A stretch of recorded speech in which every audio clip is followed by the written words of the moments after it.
Well, hello everyone. Welcome back to this next class on how to write a cover letter. با عرض درود و احترام خدمت تمام دوستای عزیز، خوش اومدین به جلسه بعدی ما در رابطه با نوشتن چگونگی نامه الحاقی برای رزومه خودتون. So cover letters are usually required with a resume. So if you're applying for a role, they'll ask for your resume and your cover letter, and the two go together hand in hand.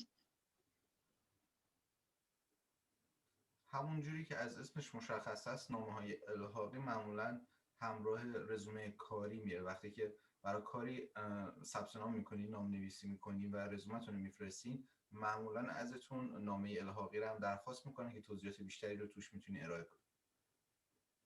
However, these are two separate documents. They won't be on the same page. They'll be two separate things that you send in either in a file, like digitally onto your LinkedIn, you'd post it or submit it through a website like LinkedIn, but it's always two separate things. باید اینو مد نظر قرار بدیم، با وجودی که این نامه ها با هم میرن ولی خب دو تا نامه جداگونه هستن، یکی نیستن و بعضی اوقات نیاز هست که رزومه رو پست کنین و اون نامه الحاقی رو به وسیله ایمیل یا موارد الکترونیکی ارسال کنین و متقابلا برای رزومه کاری. پس اون چیزی که باید مد نظر قرار بدیم، این دو نامه از هم جدا هستن ولی با هم میرن. However, you do want both documents to look similarly. So if you wrote your resume in one font and have a certain size of font, you want to maintain that onto your cover letter as well. هرچند این دو نامه از هم جدا هستن، شما میخواین تلاش بر این داشته باشین که تمام اون ساختار اصلیشون یکی باشه، فونتشون، سایز نوشتار و موارد اصلی با همدیگه یکی باشه که همخونی داشته باشن. So the overall outline for your cover letter is as follows. You want your header with a date and contact information, a greeting, an opening paragraph, a middle paragraph, a closing paragraph, and an ending with like salutate or not salutations, but like good or sincerely or something like that, and then your name. همونجوری که میبینین روی اسلایدی که مشاهده میکنین، اون ساختار اصلی نامه الحاقی به این صورت است که شما یه پاورقی دارین که قسمت بالا قرار میگیره که تاریخ و اطلاعات مربوط با تماس با شما رو در بر میگیره. یه قسمت معروف عرض ادب و احترام هست که سلام میکنین و خودتون رو معرفی میکنین. پاراگراف آغازی دارین، پاراگراف میانی دارین، پاراگراف پایانی و در نهایت اون نتیجه گیری و امضاتون هستش. So your cover letter should be 1 page in length on just one side of the page, not like front and back. You should use a simple font that is professional, such as Arial or Helvetica. You want to use size 10 to 12 font because it's an easily visible size. And then it should be aligned to the left of the page with single-spaced 1-inch margins. شما میخواین اینو مد نظر قرار بدین که اون نامه الحاقیتون تنها باید یک صفحه باشه و یک صفحه یک رو درو نباشه. اون فونتی که استفاده میکنین یه فونت رسمی باشه، خیلی ساده، یه فونتی مثل آریال یا هلوتیکا باشه و سایزتون بین 10 تا 12 باشه. نامتون به دلیل اینکه به زبان انگلیسی هست باید از سمت چپ نوشته بشه و بین خطوط باید فاصله 1 اینچتون رو مد نظر قرار بدیم. Now, a lot of what I just said sounds like super specific, but I should say that like left aligning and having 1-inch margins, like Word and Google Drive will already naturally do. So you really don't need to double check that. یه سری از این چیزهایی که گفتم شاید به نظرتون خیلی به خصوص بیاد، ولی خب اگر از گوگل درایو استفاده میکنین یا شبکه‌هایی که الکترونیکی هستن برای نوشتن نامه الحاقیتون، این موارد خودشون به صورت پیشفرض دارن و اونا رو مد نظر قرار میدن. Okay, so this is a visual of how it should look. I'll just leave this up here so you can look at it, but this is the reference. And where I have like the little lines, that's where you want to leave a space. این یه نگاه کلی هست به اون قسمت پاورقی که قسمت بالا قرار میگیره. این صفحه رو نگه میداریم اینجا، شما میتونین بهش دقت بکنین و تمام مشخصاتی که نیاز هست رو میتونین اگه نیاز باشه یادداشت کنین. Here's an example that I found for a random job. This is Ali Lang. You can see she has her email, her address, her phone number, the date that it is that she's writing the cover letter. And then Terry Washington is the person I'm presuming would be in the HR department or in recruiting for that company, as well as the name of the company and where it's located. همونجوری که می‌بینید این به عنوان مثال این مثالی بود که من توی اینترنت پیدا کردم، شخص به نام علی لنگ، و همونجوری که می‌بینین اطلاعاتی که میتونه باش در تماس باشین رو نوشته، تاریخ و زده، اسم اون شرکت رو اون طرف مقابلش رو نوشته و اون موارد رو مد نظر قرار داده.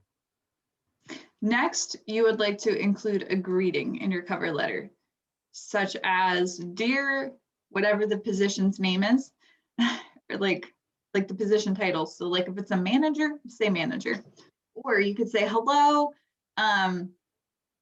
I mean, my name's Greta Kreiner, so you could go hello, Greta Kreiner. You could go dear Greta Kreiner. Hello is most formal. Avoid saying things like hi or hey, because those would be considered unprofessional.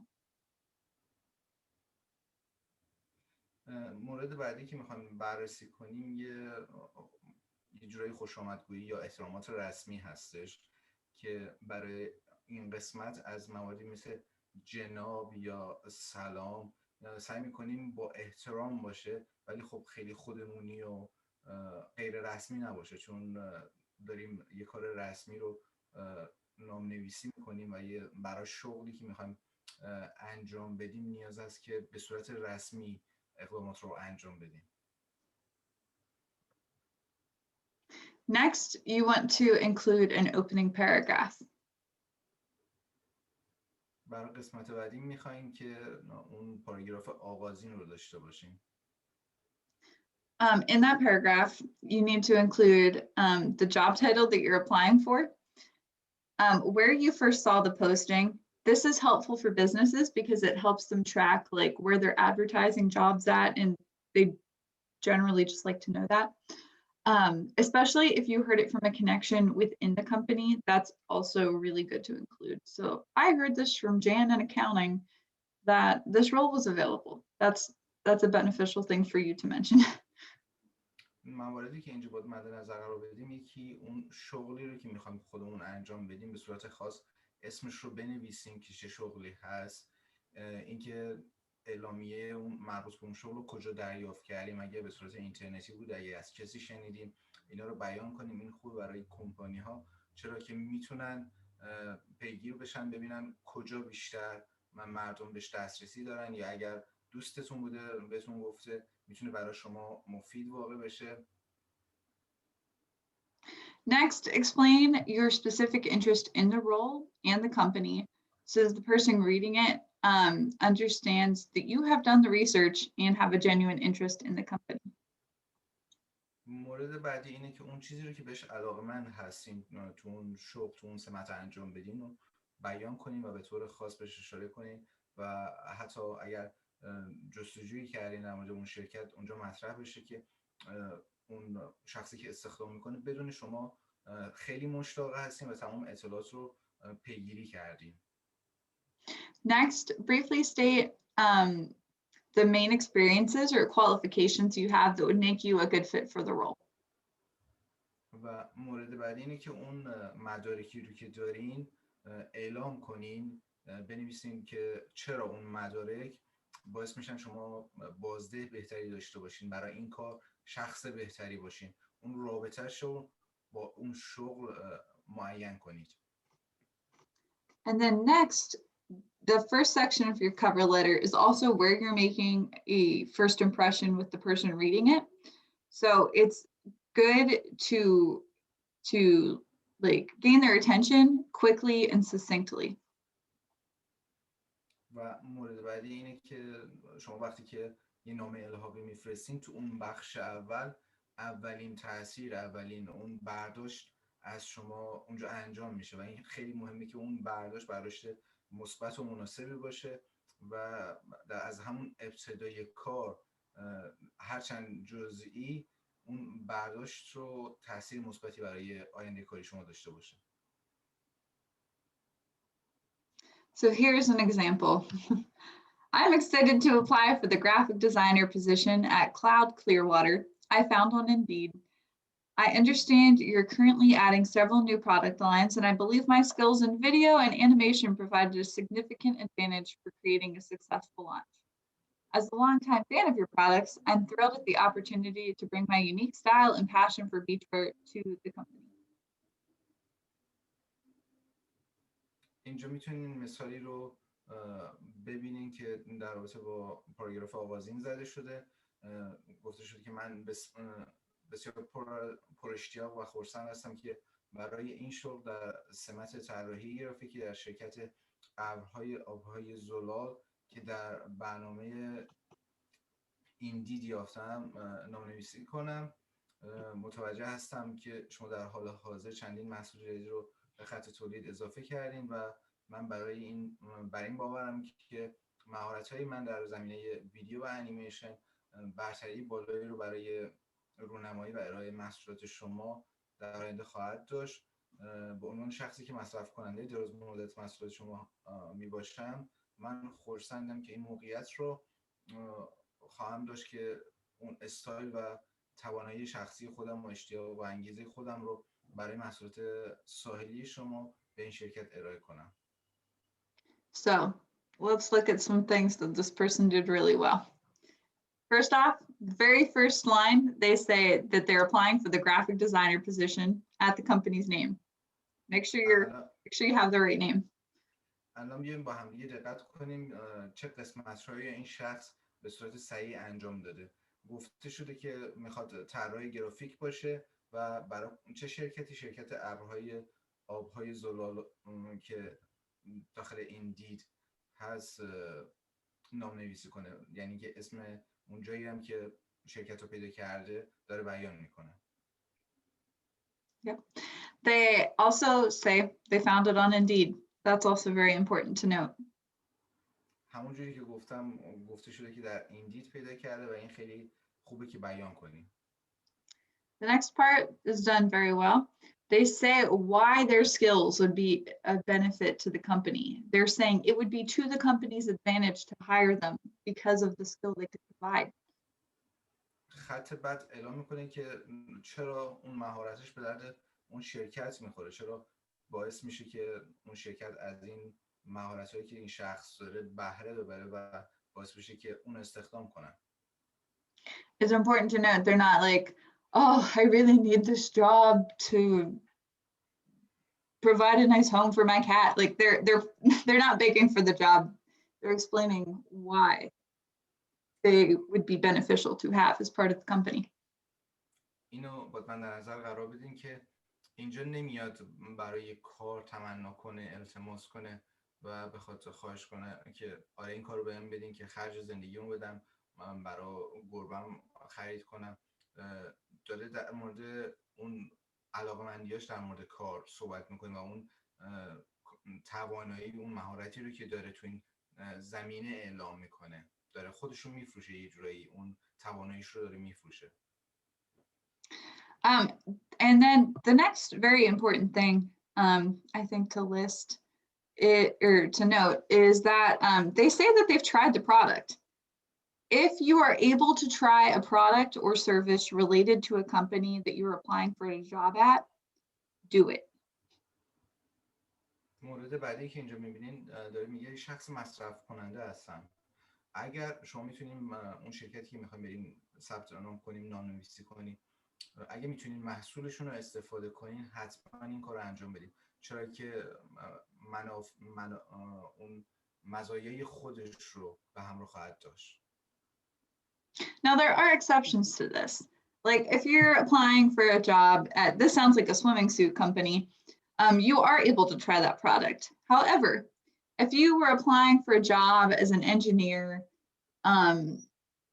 for like equipment that's going to be part of the space station, that's not necessarily a product you're ever going to get to try. اینجا اون چیزی که داره مطرح میشه مثل اینکه برای حالا یه محصولات ساحلی یا کنار دریا هست که به راحتی در دسترس هست و میتونن استفاده کنن، اون استفاده کننده باشن، ولی خب ممکنه شما برای یه کار مهندسی، کاری که مرتبط با هوا فضا هست بخواین نام نویسی کنین و تو اون موارد شاید هیچ وقت شما این فرصت رو نداشته باشین که محصولات رو استفاده کنین، چون که هزینه بالایی دارن و در دسترس نیستن. However, even though that's not a product you've tried, like experienced zero gravity and all the great things that has to offer, you've still benefited from research going on in the space station in some way. هرچند که شما تو اون موارد کاری شاید نتونین استفاده کنین و تجربه شخصی داشته باشین، ولی خب بودنتون و دریافت تجربه تو اون محیط این خودش تاثیر خیلی بالایی داره. So you could say something along the lines of, from a very young age, I watched the first moon landing. I don't know if anyone my age would be alive for that, but like at least seen a spacewalk at some point or seen videos of astronauts floating around in zero gravity. And at that point, I knew I wanted to help the next generation of people interested in astronomy do like whatever.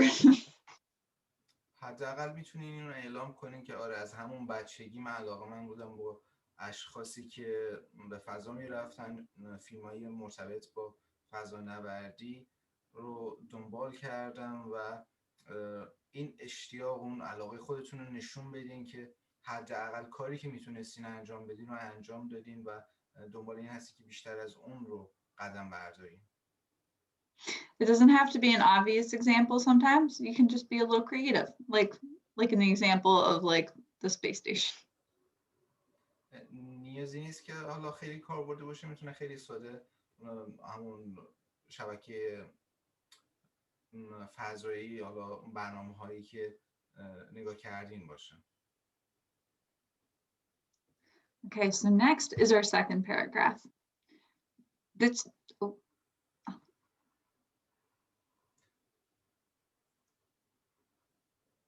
You can translate that.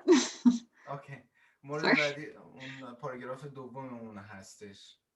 Okay, so your second paragraph should be a brief overview of your background and why it is relevant to the position you're applying for.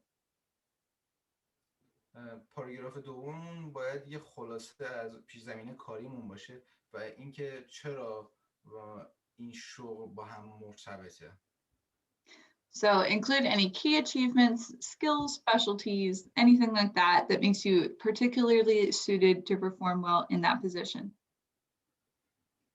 تمام موارد کلیدی و ضروری که میتونه به شما کمک کنه، اون مهارت‌های خاصی که دارین که میتونه به شما این برتری رو بده که از یه شخص دیگه به قول معروف شرایط بهتری داشته باشین، اونا رو نیاز است که بیان کنی اینجا. A great way to kind of format all of this is to bullet point special skills. So with the example of the graphic designer, you could say, I'm used to using Adobe Create, or I don't know what the Adobe name is. I clearly don't use that, but like, or certain design platforms or video editing technology. Those would all be great things to list in bullets, but then after that, focus on one or two of those and provide specific details about like how successfully you use that and include like measurable impacts that you've made for companies using that technology. اون کار خوبی که شما میتونین انجام بدین اینه که اون موارد رو به صورت تک به تک شماره گذاری کنین. به فرض مثال اگه از نرم افزارهای ادوبی استفاده میکنین برای کار طراحی، میتونین بگین آره ادوبی انیمیشن دارم، ادوبی ایلستریتور دارم، ادوبی فتوشاپ استفاده کردم، ادوبی اودیشن یا موارد دیگه بوده که استفاده کردین. بعد بیاین یک یا دو موردش رو که به صورت خاص تأثیر گذاشته توی شغل قبلیتون که باعث حالا بازده بیشتری بوده یا یه تأثیری داشته که قابل شمارش بوده، قابل اندازه‌گیری بوده رو اون رو میتونیم بیان کنیم. Next, pay close attention to keywords listed in the job description, and include those that you personally like identify with or have that skill in the body of your cover letter. Yeah, this should only include information that is most relevant to those two professional experiences that you did list in the second paragraph. قسمت بعدی اینه که موارد کلیدی رو معروف که داخل توضیحات شغل هست بهش دقت کنین. بعضی وقتا داخل خود شغل یه سری موارد کلیدی رو به شما میده که اگر تو نامه الحاقی شما وجود داشته باشه میتونین بهش مراجعه کنین، میتونین بهش رجوع کنین و بگین آره من این قسمت رو دارم، چرا که اونا خودشون رو لیست کردن و از شما میخوان وقتی که شما میگین این یه امتیاز هست برای شما. Okay, so here is an example. Oh wait. It's not actually an example. Okay. یه مثال رو بررسی. Oh, you don't have to translate that. But yeah, so we seem to have lost that example, so I will go back and include that later. But for the closing paragraph, focus on another key achievement or skill that is relevant to the position. اون مثال حالا مثل اینکه جا افتاده ولی خب برای پاراگراف پایانی توجه کنین به اون موفقیت هایی که دریافت کردین که باز مرتبطه با شغل قبلیتون. And instead of repeating details from your resume, expand on a specific story or anecdote that displays your fitness for the role. This is a great way to also include like things that were listed in the job description and just kind of shoving examples of those in an effortless way. به جای اینکه بیایم خودمون رو تکرار کنیم، مواردی که تو رزوممون هست رو دوباره بیان کنیم، بیایم توضیح بدیم اون شرایط یا اون رخدادهایی که باعث شده مهارت‌های شما به قول معروف کمکی انجام بده، قدمی برداره یا اینکه تأثیر گذاشته که اون مهارت شما یک مسئله‌ای رو حل کنه. اونا رو بیایم نشون بدیم که مهارتمون به قول معروف یه جورایی بیرون بیسته، یعنی که قابل رؤیت باشه برای شخصی که داره شما رو مصاحبه میکنه یا اینکه میخواد شما رو استخدام کنه. And if you're changing careers, this is a great opportunity to talk about transferable skills or relatable experiences from your previous career. So if you were a scientist and you were going into a teaching career and working with students teaching science, you could be like, hey, this is what I did in my previous job, and this is what I'm doing now. And this is the connection between two. I'm working with people and teaching them about science. اگر شما میخواین تغییر شغل بدین، تغییر رشته بدین، اگر به فرض مثال قبلا شخصی بودین که در مورد ساینس میخونده، علم پزشکی بوده، الان میخوایم برین آموزش بدین، ولی خب آموزشتون برای حالا محصله هست، آره میتونین اینو بگین که قبلا علم پزشکی خوندم، الان میخوام اونو آموزش بدم و این میتونه به شما کمک بکنه و اون ارتباطشون به قول معروف یه پله شما رو جلوتر میبره. And here is a closing paragraph example. Achieving ambitious marketing goals is always a top priority, and I'm always looking out for the best interests of the company. I enjoy delivering marketing presentations to potential clients and focusing on the strengths of an organization. My marketing skills at RiverTech enabled the company to experience new levels of success and a 45% increase in customer engagement. I'm never satisfied with the status quo, and I believe that a company should continually look for ways to improve and reach new clients through innovative campaigns. اینجا میتونین یه مثال از پاراگراف پایانی رو مشاهده کنین که بیان میکنه به دست آوردن هدفهای بازاریابی که از بالاترین اولویت‌های این شخصه. اون همیشه به دنبال منفعت شرکته و گفته شده که من از ارائه مطالب مرتبط با بازاریابی و مشتریان لذت میبرم و به نقاط قوت سازمان‌های مختلف توجه میکنم.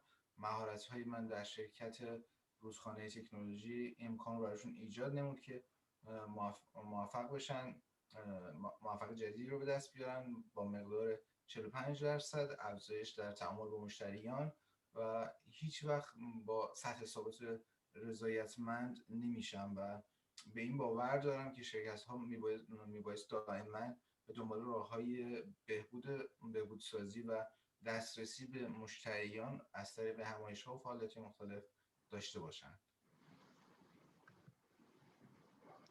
And then lastly, include a professional sign-off. End with a paragraph that kind of reiterates or summarizes the reasons that you're applying for the role and why you'd be a great fit. مورد آخر که قسمت پایانی هست و امضای شما، اینو مطرح کنین که اون یه نگاه کلی بندازین، یه جورایی خلاصه و جمع‌بندی کنین که چرا شما برای این کار نام نویسی میکنین و چرا شما مناسب این کار هستین. Keep it brief and explain that you're looking forward to hearing from the employer with next steps. اینو سعی کنین خلاصه انجام بدین و حتما اعلام کنین که مشتاقین که از اون کارفرمای خودتون خبری بشنوین و اقدامات بعدی رو انجام بدین. And then end with a signature at the bottom. I might write sincerely, then my name. It's just kind of a good way to end it. و در نهایت هم که امضای خودتون رو هست میتونین بنویسین با احترام و امضا کنید. It's formal, but not like, I don't know. It's just kind of good. رسمی هست ولی خب کاربرد زیادی داره. Okay. And then here's an example. Thank you for your time and consideration. I'm looking forward to learning more details about the sales position at TradeLot. Growth is essential to my continued success, and I'm excited for the chance to be part of TradeLot's industry-leading team. My proven track record and TradeLot's winning products are a winning combination for increasing the company's marketing share. Sincerely, Malik Rob. اینجا میتونین یه مثال دیگه ببینین برای اون قسمت پایانی و امضای رسمی که گفته شده با تشکر از وقت و فرصتی که من دادید. من بی‌صبرانه منتظر این هستم که در رابطه با جزئیات فروش و سمت‌های موجود در قسمت فروش شما اطلاعات دریافت نمایم. رشد یکی از موارد ضروری برای موفقیت دائمی من میباشد و من بسیار برای یک فرصت در قسمت فروش محصولات شما مشتاق هستم. تاریخچه کاری و ثبت شده من به همراه توانایی فروشندگی محصولات با هم یه پایه قوی برای موفقیت در افزایش بازاریابی و فروش سهام شرکت شما هستش. با احترام فراوان، مایک راب.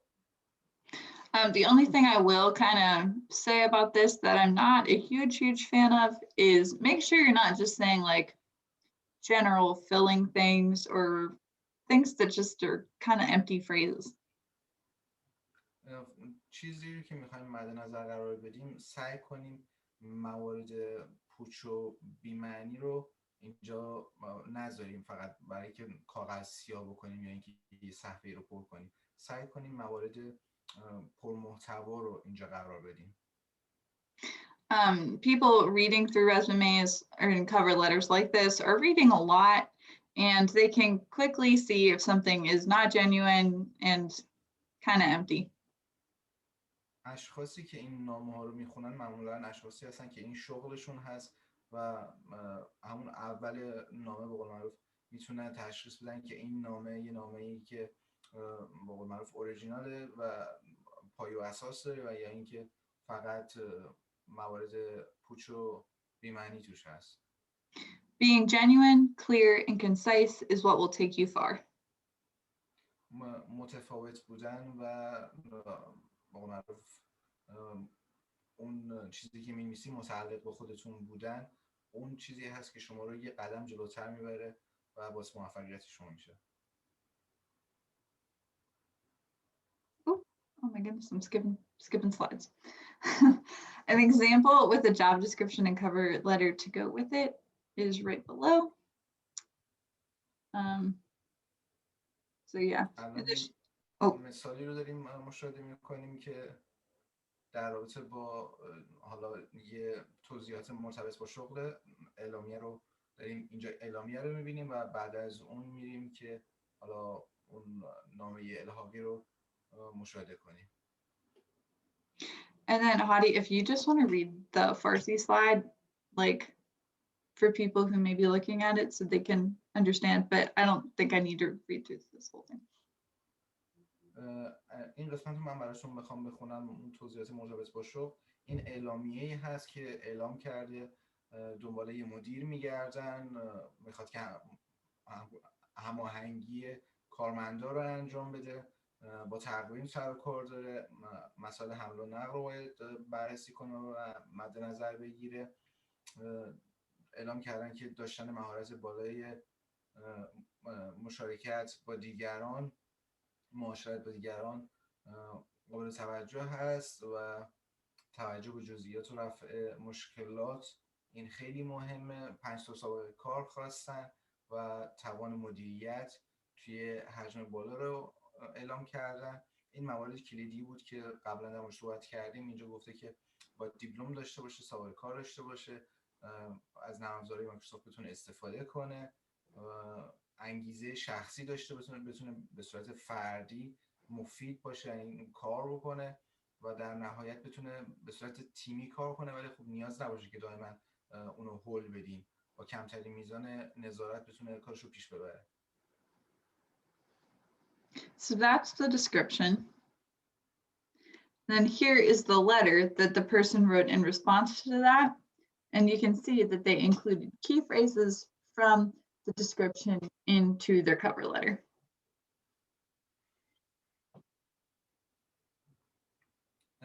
اون که دیدیم با هم دیگه توضیحات اون شغل بود که اعلامیه است که حالا اعلام کردن ما یه شغل داریم میخوایم تحویل بدیم اینجا نامه‌ای هست که شخص مینویسه و اعلام میکنه آره من مشتاقم برای این کار و همونجوری که میبینیم میتونیم بخونیم اگر این برنامه رو بعدا نگاه میکنیم میتونیم پست کنیم و این نمونه کار رو بخونیم و از این نمونه استفاده کنیم تو اون نامه الحاقی خودتون.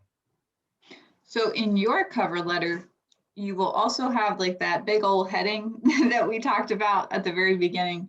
That would be above the section where it says Dear Hiring Manager. But the whole body of your cover letter should look like this, including spacings and everything so that it is easy for them to like see and read quickly. برای نامه الحاقی شما یه قسمت دیگه هم دارین که بالای همه اینا قرار میگیره بالای جناب مدیر مسئول استخدام ها و اون به معروف اون پاورقی بود که صحبت کردیم اطلاعات شخصیتون هست اسم شما هست و اون بالا قرار میگیره و به طور کلی اون ساختار کل نامه همینی هست که اینجا هست شما فقط با توجه به شرایط و شخصیت و تجربه و انگیزه‌های خودتون اون رو تغییر میدین. The hiring manager who would be reading this is probably reading potentially several hundred a day.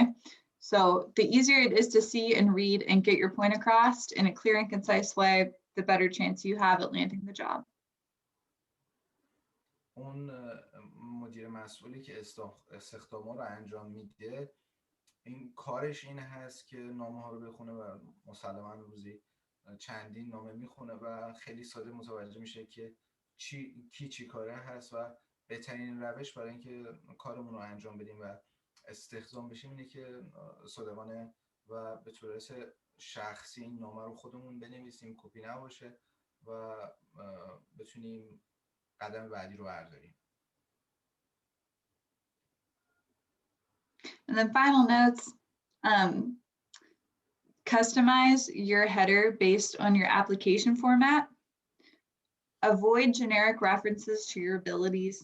Like this goes back to what we talked about in the networking class. So depending when you're watching these videos, we talked about in the networking class when talking to people who aren't in your field, you want to kind of like dumb down and say on a basic level what you do so that people understand it.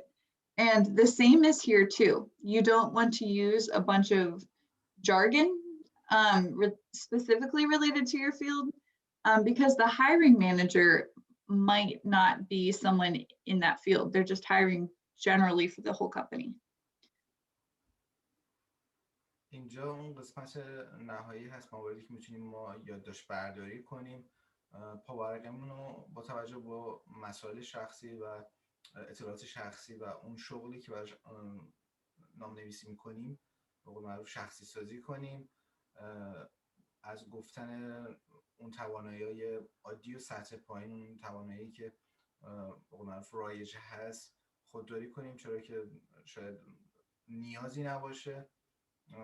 سعی کنیم به صورت خاص و خلاصه مطالب رو بنویسیم و هدف رو مد نظر قرار بدیم و نهایتا این که اون اطلاعات رو مطمئن شیم که یه شخص بررسی کنه که از نظر نگارشی صحیح باشن و اون شخصی که داره استخدام میکنه کارش اینه و شاید برای کل شرکت این کار رو انجام بده. پس خیلی مهمه که برای این هدف نام نویسی کنیم.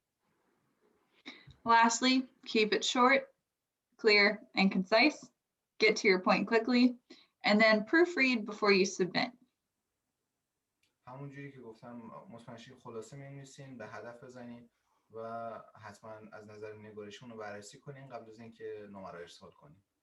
Always have a second pair of eyes looking at your stuff for you.